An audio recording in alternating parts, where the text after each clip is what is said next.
அஸ்ஸலாமு அலைக்கும் வரஹ்மத்துல்லாஹி வபரகாத்துஹு. நாளும் ஓர் அமுதமொழி. கௌசுல் அலமி அறிந்த பின் பார்வையை பற்றி என்னிடம் கேட்கிறவன் திரையிடப்பட்டவன் ஆவான். பார்வையானது அறிவல்லாததாகும் என்று ஒருவன் எண்ணினால் அவன் இறைவனின் பார்வையை கொண்டு அஸ்தமித்தவனாவான், மறுட்டப்பட்டவன் ஆவான்.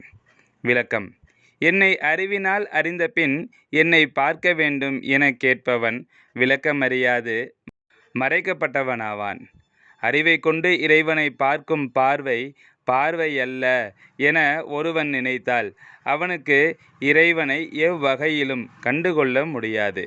அவன் மறுட்டப்பட்டவனாவான். சங்கைமிகு ஷேக் நாயகம் குதுபு ஜமான் ஷம்சுல் உஜூத் ஜமாலியா சையீத் ஹலீல் அவுன் மௌலானா அல் ஹசனியுல் ஹுசைனியுல் ஹாஷிமி கத்தசல்லாஹு சிர்ரஹுல் அலீம் அவர்கள் ரிசாலத்துல் கௌசியா எனும் நூலிற்கு மெய்ஞான போதனை அல்லது இரட்சண்ய பிரபந்தம் என்று எழுதிய விளக்க உரையில் இருந்து